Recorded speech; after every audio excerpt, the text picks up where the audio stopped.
fresh off of Facebook Marketplace. This is my new arcade pickup, an old school Nintendo style cabinet. Now, forewarned, this is not an actual Nintendo cabinet. This is actually a reproduction that somebody went ahead and put together, but the components are top notch, and we're going to get into it today in this video. Before we get started in the video, I remind you as always, if you're not a current sub of the channel, hit that sub button, do me a solid, smash the like button, and so on and so forth. Now, with that said, you guys know I'm a big arcade fanatic, and I love old school Nintendo, especially vertical games. That's really what I was interested in, the old school classics. Punch-Out, you guys know I had a Punch-Out machine growing up as a kid.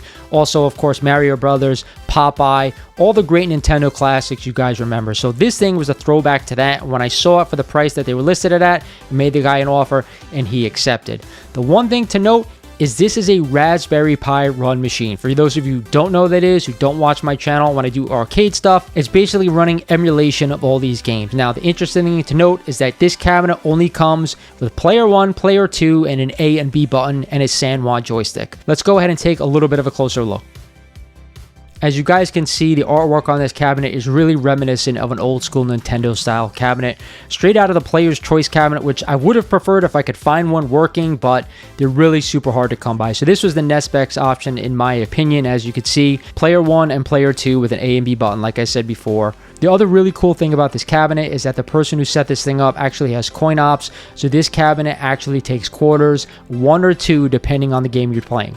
The marquee is oversized and lights up beautifully like you would find in an original Nintendo cabinet. Of course, the plexiglass bezel overlay for Super Mario Brothers, really something that stood out about this cabinet. The side artwork is beautiful, straight out of the Nintendo Classic Arcade vs. Mario Brothers game, and also a throwback to the classic NES home entertainment system. One other thing I did want to mention to you guys was I built my own Punch-Out machine a few years back using a kit from GRS, and I gotta be honest with you, it really reminded me of the arcade 1-up unit, so I decided to go ahead and sell that thing even though it was absolutely beautiful, but I wanted something bigger, and that's why I really was going out there and searching for a classic Nintendo unit. This thing, a lot bigger than the arcade 1-ups, a lot bigger than that GRS kit. This one stands about 5'8", which is just about my height, believe it or not, so but a lot smaller than the vintage arcade Nintendo cabinets. Here's a quick photo of me standing next to the cabinet showing exactly how tall I am as it compared to the cabinet itself. The light up marquee, of course, with the lights off, you do see that the light up coin door is fully functional. And as I said before, it does take quarters for playing, or you could open it up and just press the button inside to give yourself credits. So here's the back of the cabinet. As you can see, comes with keys so you can enter the back door. The back door actually completely comes off the cabinet if you wish to do so. The keys are for the back cabinet as well as for the coin box and the coin mechanism. So finally, the interior of this arcade cabinet, as you can see, it is running a Raspberry Pi with all the works. Towards the bottom of this cabinet, we have the power adapter connected to a breaker bar which goes out through the cabinet, which I just connected to a power switch because I do think having a power switch is really important when you're using a Raspberry Pi. Towards the left of the cabinet, you're going to see the sound controls, which will control the one speaker it does have in this cabinet. All old school Nintendo cabinets only had one speaker. Unfortunately, the sound is okay on this thing, not the absolute best, but that's what you're going to have when you only have one speaker. Then, of course, we have our coin mechanism, which I'm happy to announce I don't have to go ahead and install this thing because it is a pain in the ass putting this one in and setting it up for the system itself. So I'm glad that's done. I am planning to do a bunch of mods on this thing, like adding extra buttons, especially a punch-out button, because I did find on my old punch-out machine that I really need that button in order to play vintage punch-out on this system. So that's something I'm going to be installing. So mapping buttons and doing certain things without screwing up what this person has already done is going to be a little bit of a challenge for me. Onto the monitor, as you guys can see, we have a Vision Pro 19-inch monitor here with a VGA output.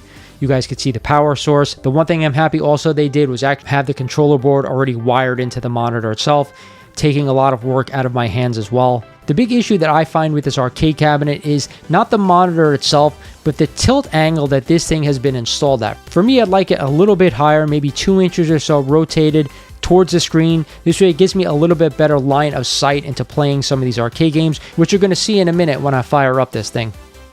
So from the outside of the cabinet, you guys could see that the monitor looks pretty small. When I first saw this thing light up, I'm like, man, this has to be like a 17-inch monitor. But when I actually measured it, it is an actual 19-inch monitor measured diagonally. So when we fire this thing up, you're going to see it loads into something called Guscade. I looked it up. That's actually the name of the company that actually made these arcade units. If you look online for some of his work, some of these cabinets are really actually beautiful. He puts a ton of work and effort into these things. A couple things I would change, like the size of the monitor. I'm actually considering modding this thing out and putting it in a bigger monitor. So I'd like to hear what you guys think in the comments. Do you think I should mess with it and put a bigger monitor on the screen? The one thing you're going to notice on the top portion and the bottom portion of the screen, we have some black bars. We're going to have to stretch the image a little bit to kind of get a bigger picture. That's something we can do inside of RetroArch. So once I start working on this thing, that's the first thing I'm going to do. So you can see some of the games that are actually on this arcade mod. It does boot up into a track mode, which I also like as well. Working on the mod itself, I actually prefer working inside of RetroArch,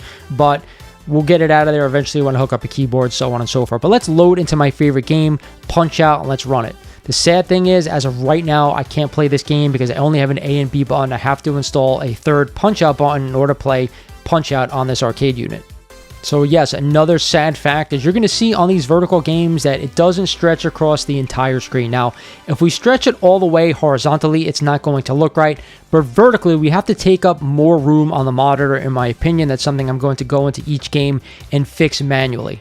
So let's go into Pac-Man now, another classic vertical game from the 1980s, and see if we have that same issue of the shrunkeness of the picture on the screen. And as you can see it right there, yes, 100% as you play this game, you're not getting full view and full use of this monitor.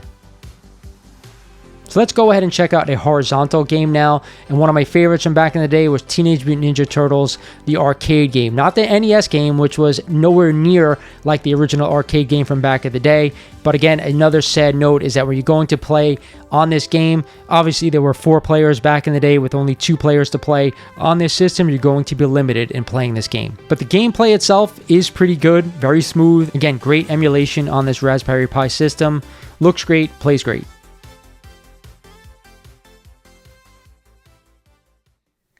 There you have it, my classic Nintendo style arcade cabinet pickup. But before we go, I want to run through the mods that I have planned for this thing because I want to hear from people down in the comments on what you think I should do to this cabinet. Again, the artwork's going to be staying the same. Coin ops is going to be staying the same. Marquee, everything interior looks awesome, so I don't want to mess with it. The obvious thing we're going to do is add a couple more buttons. At least one per player, in my opinion, is worth it, right? We have to add a Punch-Out button at least for my favorite game. I love that game, so it has to go in. Mapping some of these buttons is also a priority, especially that third button for the knockout. And we have to go in and actually do it for every game that we plan on playing. With that said, we also have to go in and stretch the screen, right? I don't like how on vertical games, we're not getting full use of that screen. Also horizontally as well. We want to take up as much space as we possibly can. And lastly, of course, is that monitor tilt.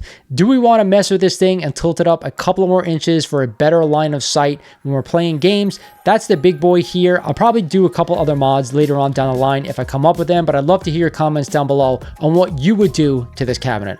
Hope you guys enjoyed the first installment of this video. This is Lawrence over at Mighty Commons Collectibles saying thank you for watching, and I'll talk to you guys soon.